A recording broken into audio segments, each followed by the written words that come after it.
Welcome back to The Spark, the bonus bit where we hang on a bit longer with this week's guest. And on Monday, we had a great conversation with Emily Jeffrey-Barrett, founder of Among Equals in London. We talked about building her agency from scratch, the second office opening in Dubai, and what it's really like being a woman running the show in this industry. But today, we're keeping things a little more relaxed. Emily's answering a few personal questions, some thoughtful, some completely daft, and we'll also share a bit of the madness from our first attempted recording, where we honestly laughed far too much and I completely forgot we were making a podcast. This season of the Creative Boom podcast is brought to you by the School of Communication Arts, which has just launched its SCA online portfolio, a brand new, fully online course designed to help more people break into the creative industries. Find out more at schoolcommunicationarts.com, and to enjoy a £500 discount, use our special code BOOM500 at checkout. We are back, and this time we're going to have some fun, Emily Jeffrey-Barrett. Oh, thank God for that. You can relax now. You've done all the serious bit, talked about your business. Now we can just be our lovely selves. Well, we were being ourselves, but you know what I mean.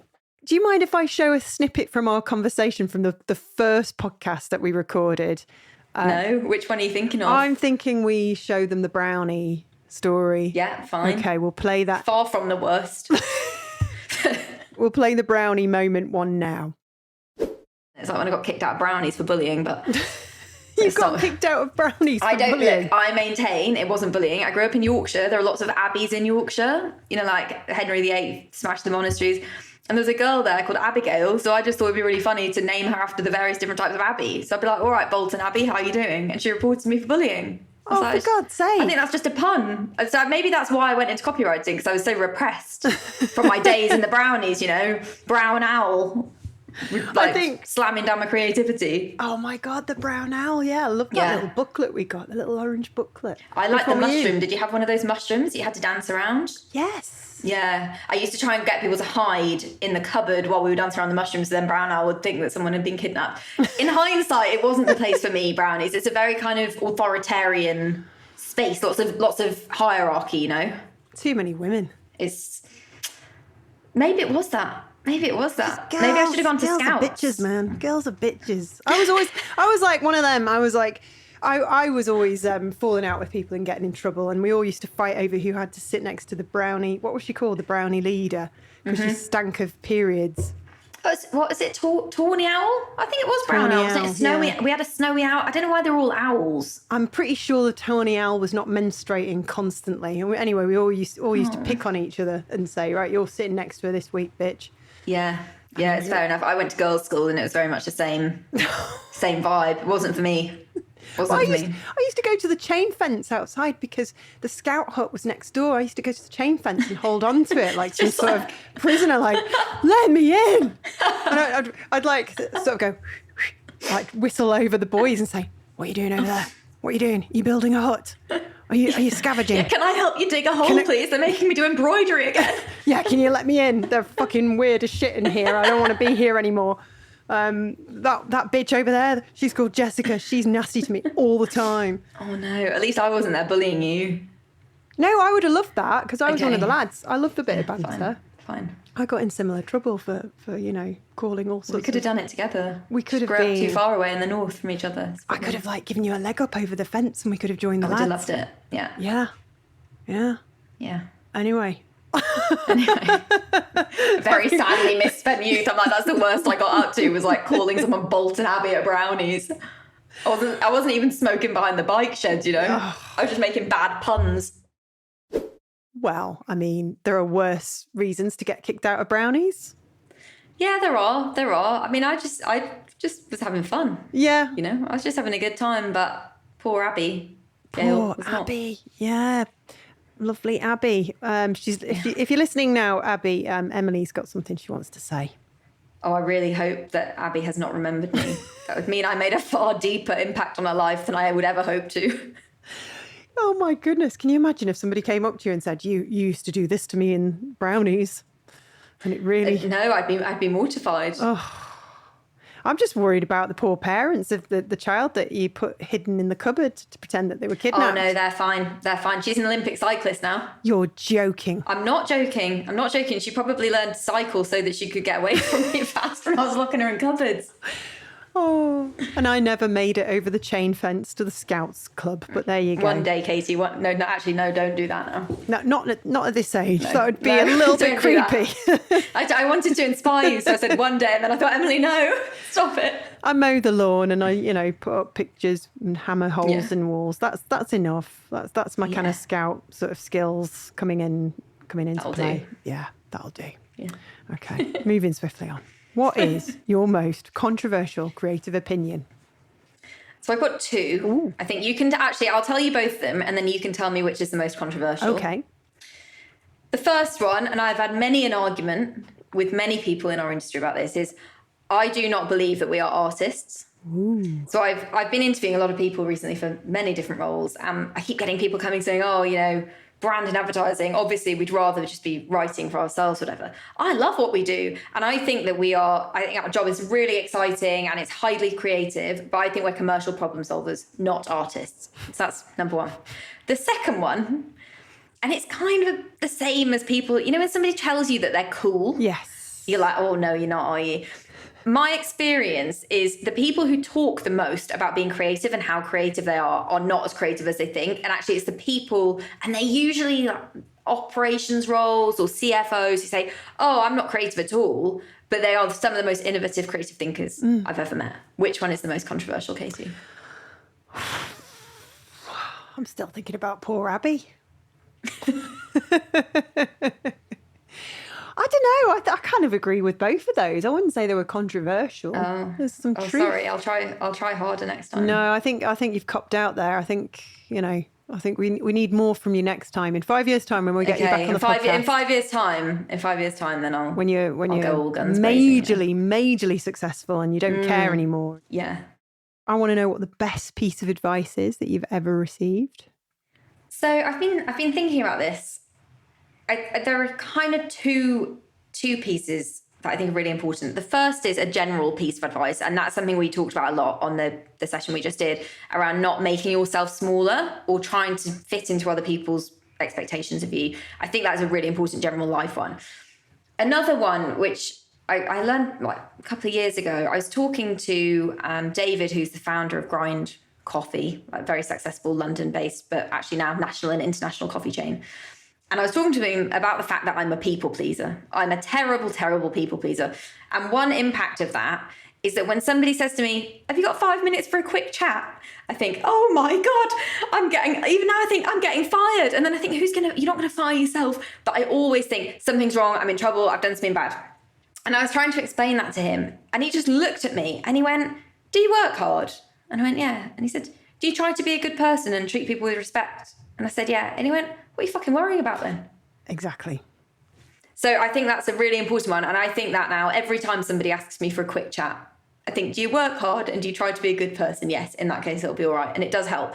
Great. I'm going to remember that one because that's something I do as well. Okay. So it's, holiday time. You're thinking of going away. What's your favourite spot to visit in the world? Wyoming in the US, hands down. Like, we've talked about this. I love being in nature. The bigger, the better. I've yet to be anywhere that has nature as big as Wyoming. I'm constantly getting hit now with TikTok videos of Wyoming in summer. That's making I just sit there questioning all my life choices. I was like, can we go there for the weekend? No, we can't. So, hopefully when I've sold the agency, I can just move there and live on a nice ranch. Buy one. I could buy one, yeah. That could be your next project. It could. I'd still have to, do some aggressive job for someone else that required me to travel a lot, but. But that could be your kind of side project. You could have JB as a sort of logo, which is branded on the top of the barn. I could. I thought you were going to say the horses then. No. I was about to give you a telling off. But... No, God, no. I'm a horse lover and I would never do such a thing. Maybe you could get some really nice, embroidered saddles. Okay, I'm getting a bit carried away now. I could do, yeah. I can see them now. Yeah. Yeah. But yeah, absolutely. It's a bit of a shame for somebody who... that's their favourite place to live in London, but yeah, We are where we are. You love London, though. In London. No, I don't love London. Right, okay. Not at all. Why are you there then? Because it's where my business is, it's where my friends are. It's a good hub. You know, my husband's from here. Yeah, everything's here. Everything's here. Do you think you... And we live on a park, so... Oh, you live in a park? That's really nice, yeah. Oh, that's not lovely. too bad then. Yeah. Can you put a horse on it? I could do. I suspect the council would have something to say about that, and also might be a bit harsh on the horse. But all right, okay, fair enough. Wyoming will have to wait. Yeah. What book, film, or album do you always return to, and why? So, considering that I have got an English degree, I read an embarrassingly few number of books. It's really, when I go on holiday, I read a book a day like an achievement to get my dopamine. Yes. When I briefly step away from work. I think the album that I keep coming back to, and it's still the same thing, God, I don't know, 18 years later probably, is In Rainbows by Radiohead. And we were talking about this, I think, with Spotify and the way we listen to music has just changed. That is still the album that I will listen to start to finish. I do the same with Grace, actually, by Jeff Buckley, just fantastically constructed albums.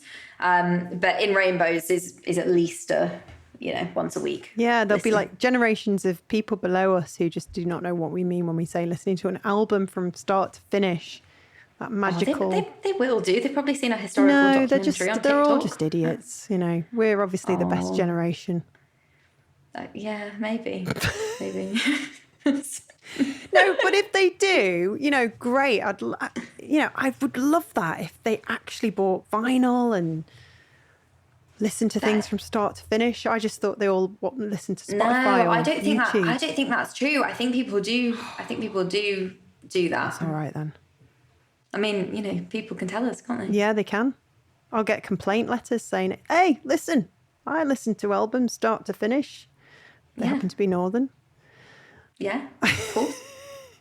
You've definitely made me more northern talking to you. Where did you grow up? Just outside Leeds. Oh, nice. Near Ilkley. Yeah. Yeah, good. Yeah, it's good. My grandparents are still there. Very broad Yorkshire accents. Oh. Actually, my parents are still there as well, but their accents are a bit less broad. Oh, right. Is that because they've travelled and lived in different places? No, I don't know. I think it's just they've just like slowly moved out of the deepest, darkest parts of the Dales, so the accents have got more city, probably got a bit more cityfied.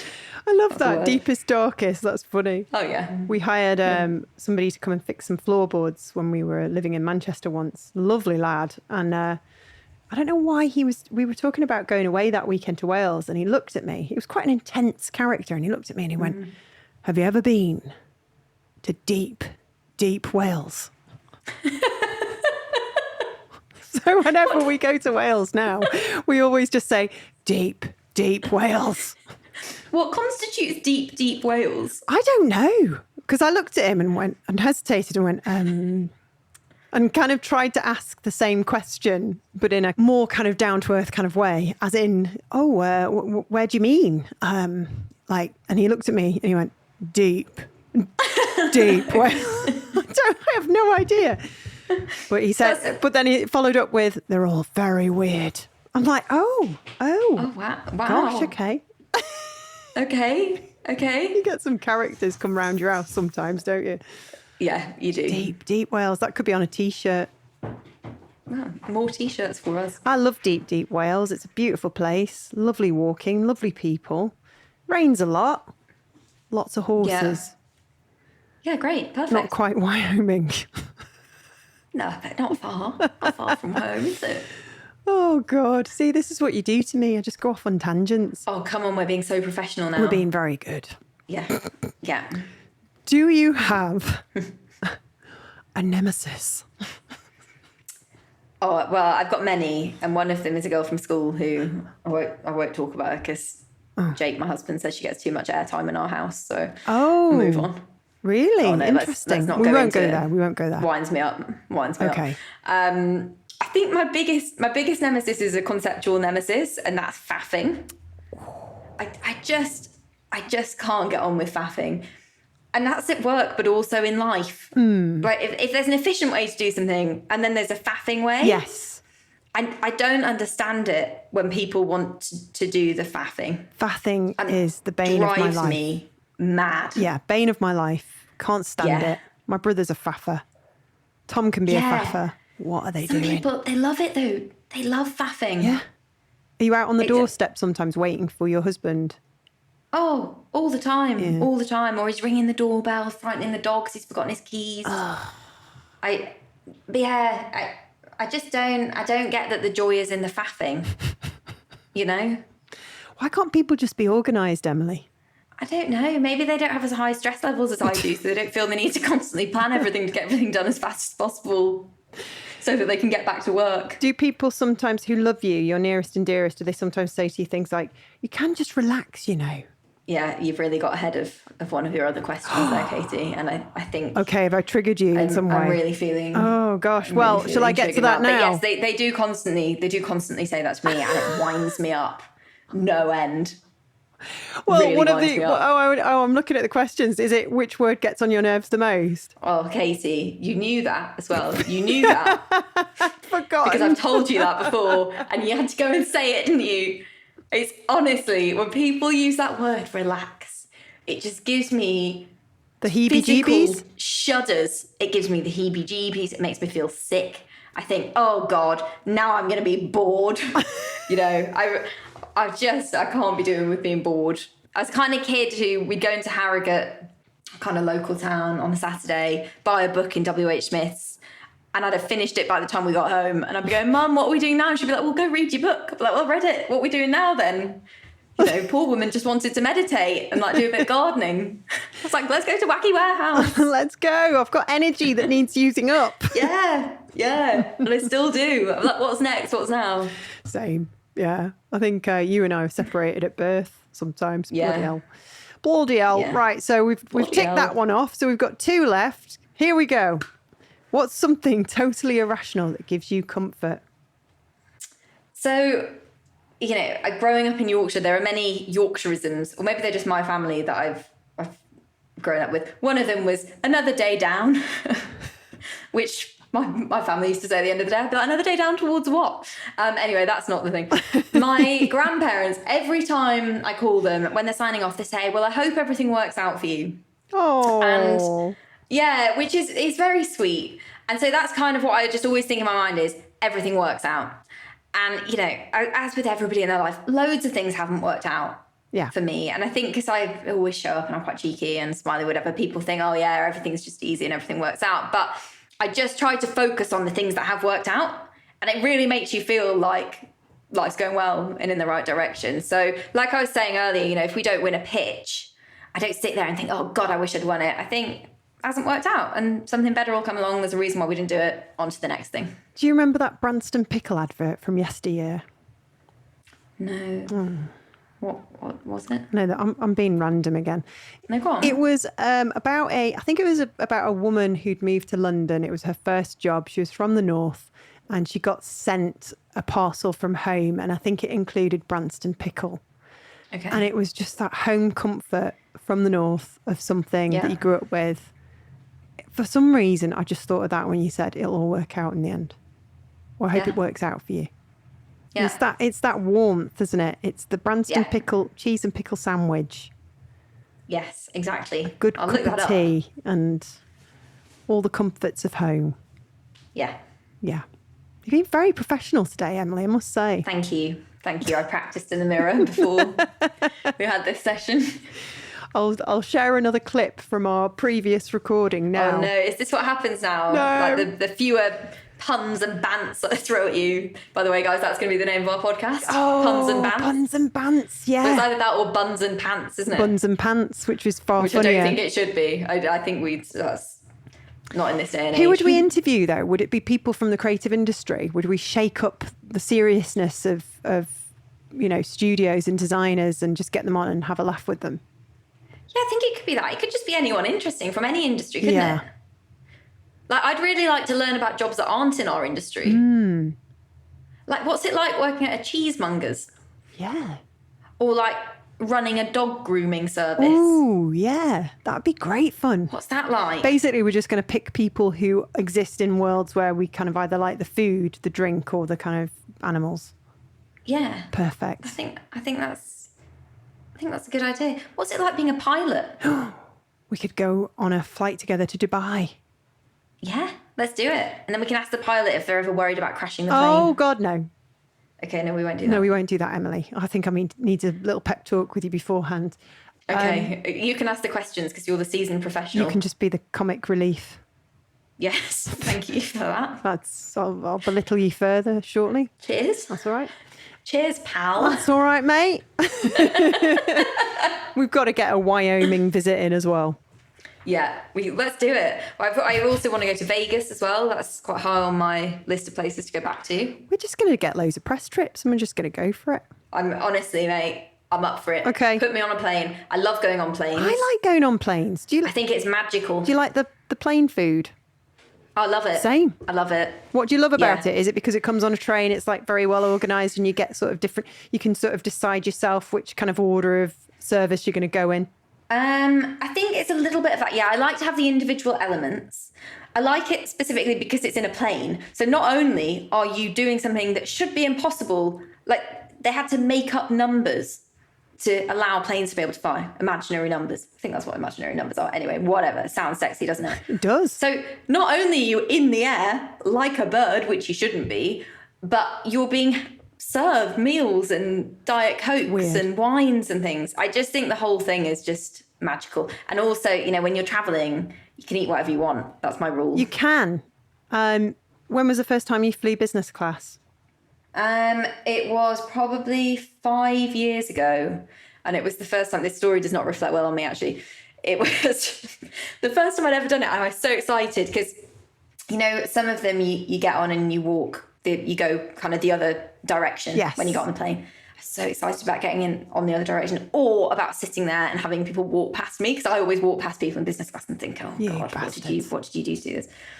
And it was a night flight back from New York. Nice.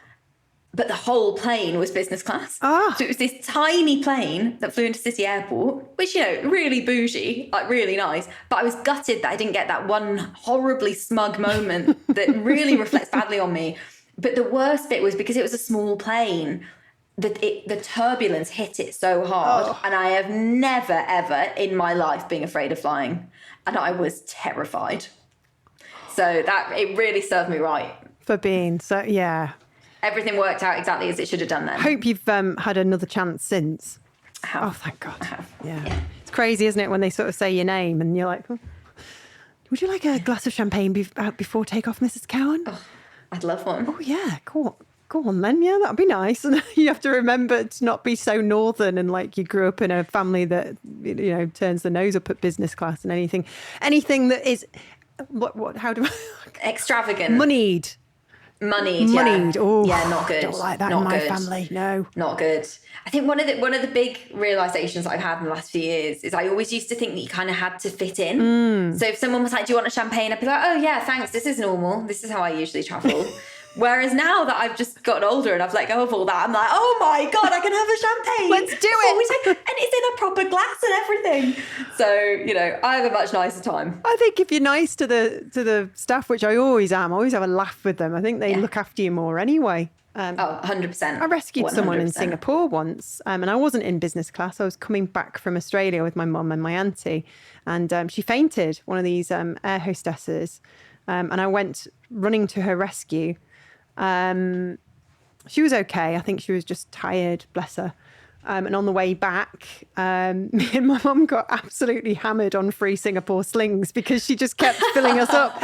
She was just so appreciative that I'd cared. Oh. I know, but yeah. Oh, that's so sweet. Last time I flew back from Dubai, the guy who was looking after us just took a real shine to me and my friend. Aww.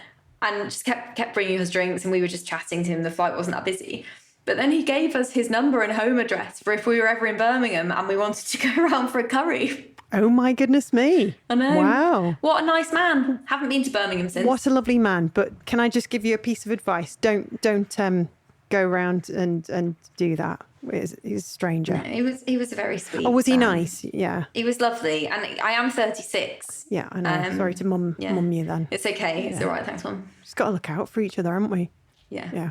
See, because I know you're an adorable little puppy that thinks the best of everyone and thinks the best of the world. So I'm just making sure you don't make the same mistakes as I did, Yeah, it's true. And if someone brandished a Calippo at me, I'd follow them anywhere.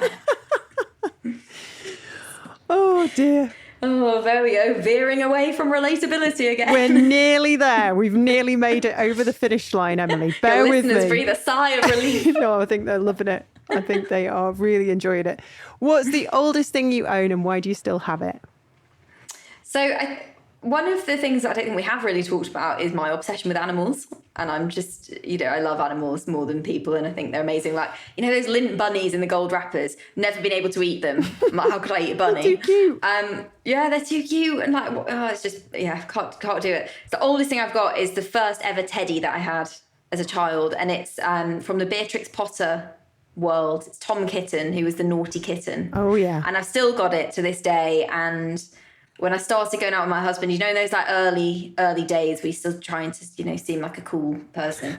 I moved into a new flat and my mum thought it'd be really funny to send Tom Kitten along with some of Tom Kitten's cohort from when I was a child down to my flat, very space limited flat, can I say, in London. So I'm like, what are we going to do with these teddies? So obviously my then boyfriend saw them and was like, what are these? And tried to put them in the cupboard. And that was the cause of one of our more significant fights. Oh gosh. I would say. You can't put cuddly toys in cupboards. No, you can't put Tom Kitten in the cupboard. No, nobody puts Tom Kitten in the corner. No, they don't. Got a little... No, they don't. Aww. God, what's he called again? I've completely forgotten his name. This is the menopause. What, Patrick Swayze? Not Patrick's... What are you talking about? I'm pointing at the bear. Where did Patrick Swayze... Oh, yeah, Patrick Swayze dirty... Ugh. God, this is the weirdest thing. I thought it was a poster of Patrick Swayze. So this is Paddington. And this was my Auntie Veronica's. So my mum's sister who had Down syndrome. And she's no longer with us, sadly. And my mum just gave me that as a sort of memento. So that's so sweet. She's so cute. But the hilarious thing... There is a connection there with Patrick Swayze. She had a massive crush on him. Like, oh yeah, because she was very sort of innocent, very sweet, sort of like a child that never grew up. She was kind of lucky in many, many ways. She had a brilliant life and very innocent. And she got really bored of all the kind of cartoon films that we were feeding her, the Disney stuff. And then one day I introduced her when my mum wasn't around to Dirty Dancing. Fantastic. And that was it. She had to watch that every week. I mean, the sensible woman. She had good taste. What can I say? Yeah. Miss her. That is a cracker. Miss her every day. Yeah. Now, sorry to ask a question about work again, but we had our guest, Adrian Carroll from D8 on the Creative Boom podcast last week. He is asking you a question. So think long and hard about this because it's a tough one. He's he's right tinker for asking this. What's your worst piece of work and why? God, that is a horrible question. I know. And he'll be laughing his head off because that's the kind of guy he is. We're on a nice podcast. I'm just trying to make myself look good. I'm battling every force out there to try to make myself look good. That is really difficult. I mean, I think I always want to look back on every piece of work that I've done and compare it to work I'm doing now. Yeah. And think, wow, I've really improved. I've really come a long way. I think there's projects that all of us probably have done that we're not the most proud of. Some of mine come down to the type of client, but I think the biggest one, and I am really dancing around this subject, so don't come at me for it. But I think the only work that I look back on and feel disappointed about is work where I feel there's been a missed opportunity. And that has always come from where there's been a bit of a disconnect with the client. Yeah. So if the client wants one thing and we don't think that's the right solution, or if there's just been a bit of friction, whatever. And I am haunted by what I'll call wasted opportunities. So I don't look back on something and think, objectively that was really good or objectively it was really bad. I look back on how well I feel like we have realised the potential with that business and with those people. Well, I think that's a fair answer. I don't think that's a cop-out at all. Okay, good. I'll let you off. Good, thank you. That was an awful question. It really was. Adrian I'll be finding him on LinkedIn, giving him a hard word. Please do, and give him my love when you do. No. All right, okay. We'll get him on our podcast. Yeah, we will. What, Buns and Pants? Yeah. We'll get our own back. Yeah, nice. Yeah, he's a good egg. Based up in Glasgow. Very nice. And he's got a studio in Amsterdam. Oh, very cool. Yeah. Yeah, it's pretty high on my list. Yeah, you got to go Amsterdam. there. You got to do that. live a year in Amsterdam with all the canals. I think. Oh, yeah. After the US. Too many bikes in Amsterdam, Katie. Do you not like bikes? Sorry. Well, it was great chatting with you. It was lovely getting to know you and seemingly becoming your best bud. But I've changed my mind. I'm going.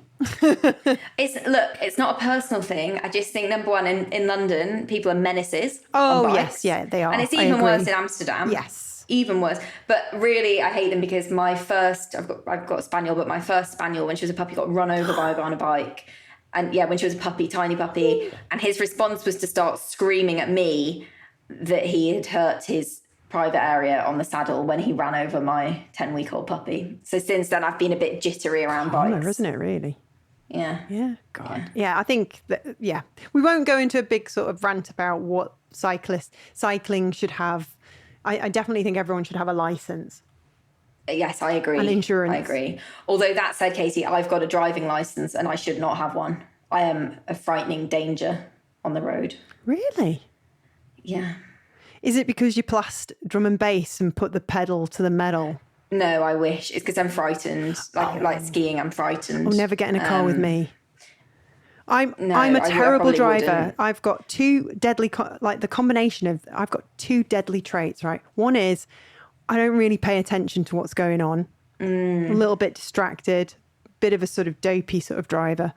Two, I drive very aggressively like it's stolen because I learned to drive in Birmingham where you just had to sort of become very aggressive. Yeah, and I won't get in a car with you. Well, what is your question for our next guest? I am interested in their shameful secrets, really. Ooh. So obviously, creative leaders within our industry are typically known for their refined taste. So what is the most shameful, sort of trashy obsession? It could be a TV show, it could be kind of Love Island, but I want darker than that. It could be a food. What's something that if they got spotted or outed for liking this thing, they'd be a bit embarrassed of it? That's a great question. And we will put that to our next guest on Monday. Emily, we did it. We made it.